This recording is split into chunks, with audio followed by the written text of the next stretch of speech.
Hello दोस्तों। उम्मीद है आप सब खैरियत से होंगे।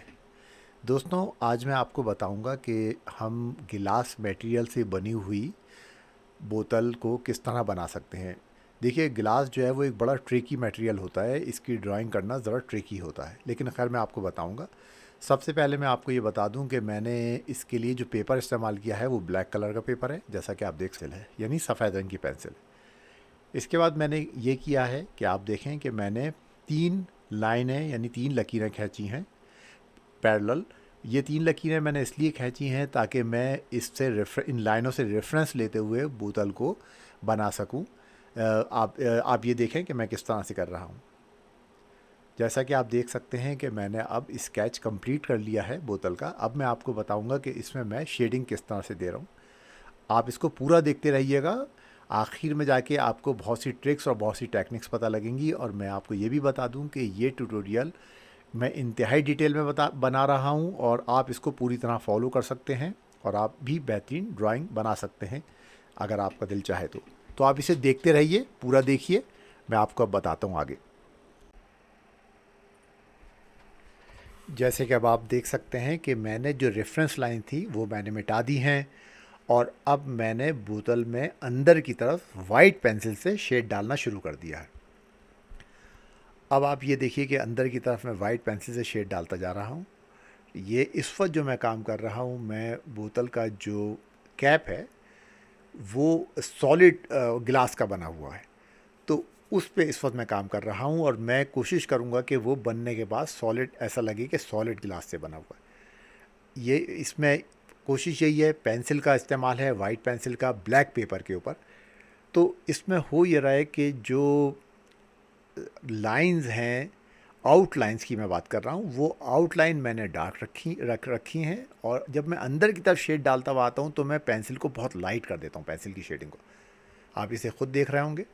अब हमें ये भी अंदाज़ा लगाना है कि ये जो मटेरियल है, ग्लास मटेरियल कैप का, ये किस जगह से रिफ्लेक्ट कर रहा है, लाइट किस डायरेक्शन से इस ग्लास मटेरियल के ऊपर पड़ रही है। क्योंकि जहाँ लाइट हमें दिखानी है कि पड़ रही है, वहाँ हमें वाइट ज़्यादा गहरा रंग रखना होगा, ताकि वो हमें ये इल्यूजन दे, यानी हमें ये परसीव करवाए कि यहाँ वाइट कलर है। अब आप ये देखें कि मैं इनको, जो पेंसिल का मेरा कलर था, मैं उसको ब्रश से ब्लेंड कर रहा हूँ। ये ब्लेंडिंग के लिए मैं ये वाला ब्रश यूज़ करता हूँ। एक दफ़ा जब ये ब्लेंड हो जाता है, ताकि हमें ये लकीरें ना, सिर्फ ये ना लगे कि लाइंस ना पता लगें, वरना रियलिस्टिक टच नहीं आएगा। तो हमेशा ड्राइंग में ये ख्याल रखिएगा कि अगर आप रियलिस्टिक ड्राइंग कर रहे हैं तो उसमें लाइंस जो हैं वो अलग अलग पता नहीं लगनी चाहिए, सेपरेटली। वो हमेशा ब्लेंडेड होनी चाहिए। ये देखिए, ब्लेंड करने के लिए अगेन मैं ब्रश को इस्तेमाल कर रहा हूँ। मैं हल्के हल्के वाइट पेंसिल भी यूज़ करता हूँ, उसके बाद फिर मैं उसको ब्लेंड करता हूँ देखते हुए। और ये अभी ये बिल्कुल, ये समझ लिए, ये इनिशियल स्टेज है। इनिशियल स्टेज में कुछ गलतियाँ भी हो सकती हैं जिसको हम करेक्ट करते जाएंगे। अब ये बॉटम पार्ट है कैप का, उसको हम कर रहे हैं। बॉटम पार्ट भी सॉलिड ग्लास का है, यानी इस बोतल का जो कैप है वो सॉलिड ग्लास का। तो हमें जहन में ये चीज़ रखते हुए इस काम को करना है कि ये हमारे माइंड में रहना चाहिए कि हम ये जो गिलास बना रहे हैं ये सॉलिड है। ये 100% सी थ्रू नहीं हो सकता सॉलिड गिलास, ठीक है। तो उसमें हमें उसकी ट्रांसपेरेंसी को कम रखना है। हमें अपना शेड देते वक्त इस चीज़ का ख्याल रखना है कि ट्रांसपेरेंसी जो है वो 100% यहाँ तक, यानी कैप की हद तक नहीं रहेगी, ठीक है। बोतल जो है वो सॉलिड मटेरियल नहीं होता, नीचे वाला हिस्सा, उसमें हमें ट्रांसपेरेंसी जो है डिफरेंट रखनी होगी। और यहाँ अभी जो हम कैप बना रहे हैं इसमें ट्रांसपेरेंसी डिफरेंट रखनी होगी। अब आप ये देखिए कि ये इसके कैप का नीचे का हिस्सा है जो बोतल के अंदर है। ये देखिए, इसकी वजह से इसको थोड़ा सा और हमें वो सॉलिड दिखाना होगा, क्योंकि वो उस पर एक तो वो खुद सॉलिड है, और दूसरे उसके ऊपर एक और बोतल की जो अपनी लेयर है वो भी है उसके ऊपर। तो अब हम वो बना रहे हैं। अब आप ये देखिए कि मैं आहिस्ता आहिस्ता नीचे की तरफ आ रहा हूँ, यानी बोतल की हमने साइडें बनानी शुरू की। ये आउटलाइन पे हमने नीचे काम करना शुरू किया। साथ साथ बीच में भी जहाँ जहाँ मैं समझता हूँ कि शेड डालना है, वहाँ शेड भी हल्का हल्का सा डालता जा रहा हूँ। अब ये देखिए, आउटलाइन पे मैं काम कर रहा हूँ। ये आउटलाइन हल्के हल्के बना रहा हूँ जी। बोतल की। जी,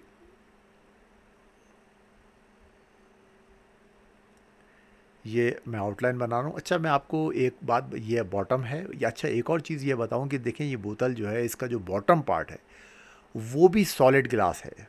तो जहाँ जहाँ सॉलिड ग्लास आता जाएगा, याद रखिए वहाँ ट्रांसपेरेंसी डिफरेंट होती जाएगी। जहाँ थिन ग्लास होगा वहाँ ट्रांसपेरेंसी डिफरेंट होगी।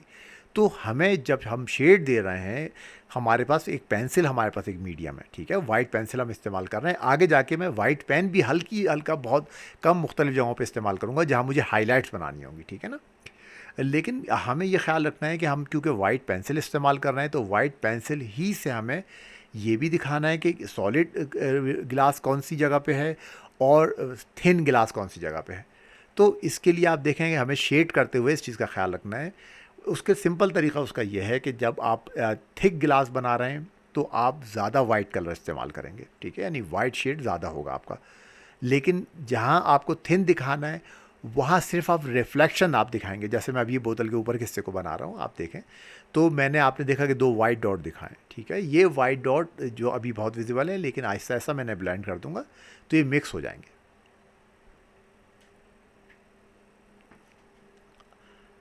ये देखिए कि मैं इसकी साइड में जैसा कि रिफ्लेक्शन है उस रिफ्लेक्शन के हिसाब से शेड डालता जा रहा हूँ। जी। अच्छा, एक चीज़ मैं आपको ये बताना चाहूँगा, आप ये शेड देखते जाइए। एक चीज़ ये मैं बताना चाहूँगा कि जब भी आप कोई भी अपना आर्ट प्रोजेक्ट शुरू करें तो आपको ये अच्छी तरह पता होना चाहिए कि आपका जो ऑब्जेक्ट है वो किस मटेरियल का बना हुआ है। इस वक्त हम जैसे गिलास के ऊपर काम कर रहे हैं, हो सकता है आप अगर कोई ऑब्जेक्ट बनाएं वो लकड़ी का या वुडन हो, या आप कोई प्लास्टिक की चीज़ बना रहे हैं, या आप कोई सॉलिड मटेरियल का कोई बर्तन है जैसे स्टिल लाइफ वगैरह होती है, आप वो बना रहे हैं। तो ये इस चीज़ को हम कहते हैं उस मटेरियल का टेक्सचर। वो समझना बहुत इम्पॉर्टेंट होता है। यानी इस वक्त जैसे हम गिलास बना रहे हैं तो हम गिलास ही हमारे जहन में है, उसी लिहाज से हम शेडिंग दे रहे हैं, उसी लिहाज से हम वाइट कलर की जो पेंसिल इस्तेमाल कर रहे हैं उसमें हम ये देखते हुए जा रहे हैं कि हम बहुत ज़्यादा वाइट कलर ना इस्तेमाल कर जाएं, क्योंकि अगर हम बहुत ज़्यादा इस्तेमाल करेंगे तो वो फिर प्लास्टिक की सी लुक आनी शुरू हो जाएगी, जिसे हम ट्रांसल्यूसेंट कहते हैं। वो ट्रांसपेरेंट नहीं होती। ट्रांसल्यूसेंट और ट्रांसपेरेंट का फ़र्क यह है कि ट्रांसपेरेंट वो चीज़ होती है जिसे सी थ्रू, यानी आप एक तरफ से दूसरी तरफ देख सकते हैं। ट्रांसल्यूसेंट जो है वो भी होती ट्रांसपेरेंट की तरह है, लेकिन उससे आप 100% नहीं देख पाते। जैसे जैसे बहुत ही पतली सी कोई प्लास्टिक की चीज़ होती है, उसे दूसरी तरफ से आपको बहुत हल्का हल्का सा नज़र तो आता है लेकिन क्लियरली नज़र नहीं आता, तो उसको हम ट्रांसल्यूसेंट कहते हैं, ठीक है। अब ये अगर आप वुडन पे या किसी सॉलिड मटेरियल की चीज़ के ऊपर काम कर रहे हैं तो वो बिल्कुल भी ट्रांसपेरेंट और ट्रांसलूसेंट नहीं होनी चाहिए, क्योंकि उसका टेक्सचर जो है वो ऐसा होता है कि वो जाहिर सी बात है कि उससे हम दूसरी वुड अगर आप अपनी आंखों के सामने लाएं तो आपको दूसरी तरफ की चीज़ नज़र नहीं आएगी। इसी तरह मटेरियल, इसी तरह कोई मेटल हो सकता है, ठीक है ना। तो अगर आर्टिस्ट अपने जहन में ये चीज़ें पहले से रखे तो जब वो बनाने के लिए बैठता है, इसकी ड्राइंग करने के लिए बैठता है या बैठती है, तो उसे ये बहुत आसानी हो जाती है। उसी लिहाज से फिर उसका पेन या उसकी पेंसिल या उसका जो भी आप मीडियम है, आपका मीडियम एक्रेलिक भी हो सकता है, ऑयल भी हो सकता है, वाटर कलर भी हो सकता है, आप और पेंसिल भी हो सकता है, और पेस्टल भी हो सकता है, कोई भी हो सकता है। बाज़ दफ़ा मैं बॉल पेन से भी ड्राइंग करता हूँ, बॉल पेन भी हो सकता है। लेकिन हमें ये देखना होता है कि हम जो भी मटेरियल बनाने के लिए जा रहे हैं वो हम अपने मीडियम में, यानी जो भी हमारा मीडियम है उसमें हम किस तरीके से उसे बेहतर तरीके से बना सकते हैं। तो ये एक बहुत ही इंपॉर्टेंट पॉइंट है। अब आप ये देखिए बोतल हमारी दूसरी साइड हल्की सी कंप्लीट होनी शुरू हो गई है। इसमें आप ये देखिए कि हमने ये इसकी जो है दूसरी साइड अब कर रहे हैं, और इसमें जिस तरह रिफ्लेक्शन था हम वो रिफ्लेक्शन दिखाने की कोशिश कर रहे हैं, लेकिन ये रिफ्लेक्शन जो मैंने अभी बनाया है ये बहुत ज़्यादा सेपरेट है, बहुत विजिबल है। इसको मैं अभी आगे ब्लेंड करूँगा, आप ये देखते जाइए। और इसके बाद मैं इसमें हाईलाइट्स के लिए वाइट कलर का आगे जाके पेन इस्तेमाल करूँगा, जो आपको ऐसा लगेगा कि एकदम से बहुत विजिबल हो गया, लाइट की जो रिफ्लेक्शन है बहुत विजिबल हो जाएगा।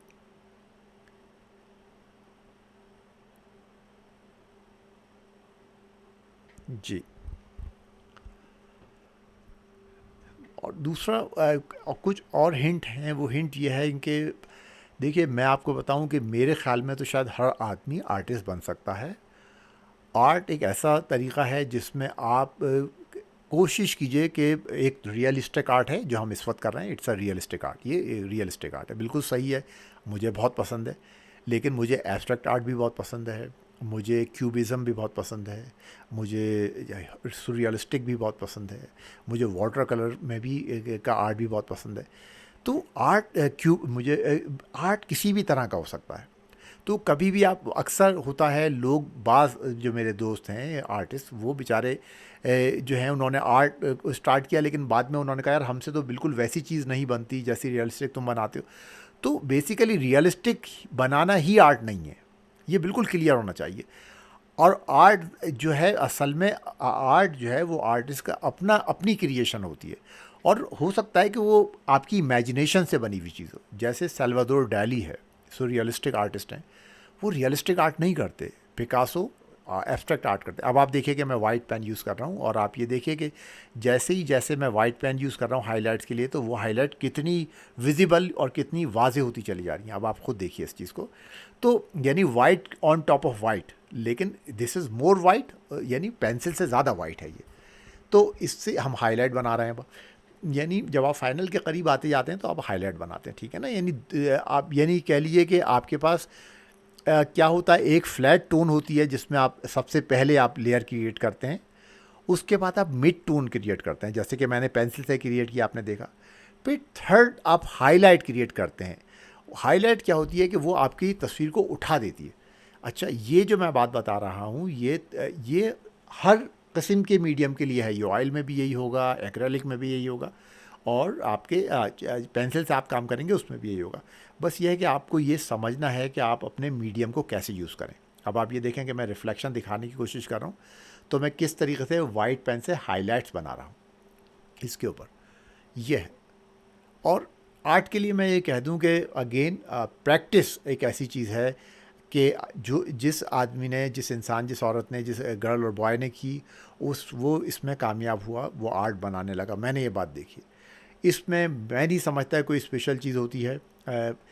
हर आदमी, प्रैक्टिस शायद बहुत बड़ी चीज़ होती है आपकी, लेकिन ये कि आपके अंदर बस पैशन ज़रूर होना चाहिए। अगर ज़ाहिर है अगर आपको दिलचस्पी नहीं है या आपका इंटरेस्ट नहीं है, तो आप फिर शायद आपको, ज़ाहिर है जब इंटरेस्ट नहीं है तो आप खुद ब खुद उस चीज़ को नहीं करेंगे, आप खुद ब खुद नहीं करेंगे। आप ये देख रहे हैं, अब आपके ज़रा सी हाइलाइट्स बढ़ने से किस तरह से चेंज होनी शुरू हुई बोतल, और उसका एक ओरिजिनल सा लुक आना शुरू हो गया। तो ये चीज़ बहुत ज़रूरी है कि बस प्रैक्टिस करते रहिए, बार बार प्रैक्टिस कीजिए। मैंने कोशिश की है कि इस ट्यूटोरियल में मैं आपको तमाम स्टेप्स दिखाऊं, और सारे स्टेप्स विजिबल हों, कोई चीज़ ऐसी ना हो जो आप लोगों से मिस हो, तो ठीक है। और आप अगर इस ट्यूटोरियल को पूरी तरह फॉलो करेंगे और देखेंगे कि मैंने क्या क्या इस्तेमाल किया है और किस तरह किया है, तो मैं नहीं समझता कि आप नहीं बना सकते। आपका ऑब्जेक्ट कोई भी हो सकता है। आप गिलास ऑब्जेक्ट में, आप गिलास ही ले लीजिए, कोई डिफरेंट टाइप की बॉटल ले लीजिए, बोतल ले लीजिए, आप वो बना सकते हैं कोई भी ग्लास। और उम्मीद है आप इस ट्यूटोरियल को फॉलो करेंगे और आप इससे बनाने की कोशिश करेंगे। तो ये है। और आर्ट का ये होता है कि मैंने, क्योंकि इस वक्त मैं रिकॉर्डिंग भी साथ साथ कर रहा हूँ, तो मैं इस वक्त कोई म्यूज़िक नहीं है, लेकिन मैं आमतौर पे जब अपना ड्राइंग करता हूँ या किसी आर्ट वर्क पे काम करता हूँ तो बैकग्राउंड म्यूज़िक ज़रूर चलाता हूँ। तो इस वक्त बहरहाल मैंने एक बैकग्राउंड म्यूज़िक नहीं चलाया हुआ, इसलिए कि मैं चाहता हूँ कि मेरी वॉइस क्लियरली आप लोगों तक पहुँचे, और आप समझ सकें कि मैं क्या बात कह रहा हूँ। ये जो ट्यूटोरियल है मेरा, ये मोस्टली जो ऑडियंस हैं ये हिंदी और उर्दू समझने वाले लोगों के लिए है, और वैसे ये पंजाबी भी समझ सकते हैं बहुत इजीली। ये मैंने जानबूझ के कोशिश की है। पहले मैं अपने ट्यूटोरियल्स इंग्लिश में बनाता था, फिर मैंने कहा कि यार जो हमारे दोस्त हैं इंडिया पाकिस्तान में या दूसरी जगहों पे रहते हैं, उनके लिए भी होना चाहिए, तो इसलिए मैं ट्यूटोरियल ये बना रहा हूँ आप लोगों के लिए। ये आप इसे हिंदी भी कह सकते हैं, आप इसे उर्दू भी कह सकते हैं। तो ये ट्यूटोरियल है, और इसमें अब आप देखें कि मैं अभी तक सिर्फ शेडिंग के ऊपर ही काम कर रहा हूँ। असल में होता यह है कि यानी आउटलाइन सबसे आसान होती है बनाना, लेकिन आउटलाइन बैलेंस बननी चाहिए। जब तक आपकी आउटलाइन बैलेंस ना हो आप आगे नहीं बढ़ें। ये एक बहुत इंपॉर्टेंट टिप है। आउटलाइन, चाहे आप ह्यूमन फिगर बना रहे हैं या किसी का स्केच बना रहे हैं या कोई ऑब्जेक्ट बना रहे हैं, पहले पूरी कोशिश करें कि वो बहुत रियलिस्टिक और बहुत सॉलिड बनना चाहिए। जब आप उससे सेटिस्फाई हो जाएं फिर आप आगे बढ़ें, फिर आप शेडिंग की तरफ आइए। तो सबसे पहला स्टेप तो नंबर 1 तो ये हो गया कि आपकी मतलब जो भी आप स्केच कर रहे हैं उसकी आउटलाइन बहुत सॉलिड होनी चाहिए, आप उससे मुतमईन हो जाएं। उसके बाद फिर शेडिंग है। शेडिंग कभी भी डार्क से, नंबर 2 टिप यह है कि कभी भी शेडिंग डार्क से नहीं शुरू करते। शेडिंग हमेशा लाइट, मैं कम से कम लाइट से शुरू करता हूँ, हमेशा लाइट से। इसलिए उसके बाद मेरे पास एडवांटेज होता है कि मैं उससे अगर कहीं डार्क करना चाहूँ तो मैं उसे फिर डार्क कर सकता हूँ। तो ये मेरे पास एडवांटेज होता है उस सूरत में। तो आप देखते जा रहे हैं, अब ये बनती जा रही है, अभी चीज़ें मिक्स होती जा रही हैं। अच्छा, मैं आपको ये बात बता दूं कि जब फाइनल हो जाती है, यानी गिलास, ख़ास तौर पे गिलास का, जब मैं गिलास मटेरियल को जब बनाने की कोशिश कर रहा होता हूँ और उसमें जब स्केच फाइनल हो जाता है, तो उसके बाद भी फिर मैं उसे फाइनली क्या करता हूँ, मैं दूसरे और तीसरे दिन आके दोबारा देखता हूँ। वरना आमतौर पे ऐसा होता है जब आप मुसलसल एक काम कर रहे होते हैं कंटिन्यूसली, तो आपके जहन में उसका कुछ इमेज सा रह जाता है और आपके उसके फ्लॉज जो हैं, उसके डिफेक्ट नज़र नहीं आते। तो मैं ये काम करता हूँ। अच्छा, अब आप ये देखेंगे कि मैं ब्लू कलर की पेंसिल यूज़ कर रहा हूँ। ये एक ट्रिक है, जब भी मैं गिलास बनाता हूँ तो उसमें बहुत लाइटली ब्लू कलर की पेंसिल भी यूज़ करता हूँ। उससे बहुत अच्छा एक टच आ जाता है उस ड्राइंग के अंदर। आप ये देख रहे होंगे कि इसमें उसके बाद फिर उसको मैं बहुत लाइट कर देता हूँ। जैसे इस वक्त तो आपको ब्लू बहुत ज़्यादा विजिबल लग रहा होगा, लेकिन जब मैं फाइनल बनाऊँगा तो आपको वो पता नहीं लगेगा, लेकिन वो शेडिंग का हिस्सा होगा। तो ये भी एक ट्रिक है गिलास का एक टच देने के लिए। आप उसमें हल्का सा, बहुत हल्का सा ब्लू डालिए, लेकिन बहुत ज़्यादा नहीं, क्योंकि बहुत ज़्यादा अगर आप डालेंगे तो फिर वो गिलास का टच नहीं देगा, वो एक सॉलिड किसी मटेरियल का टच देने लगेगा। तो ये अब ये इस तरह से है कि इसमें हल्का हल्का सा ब्लू पेंसिल से एक शेड डाल रहे हैं।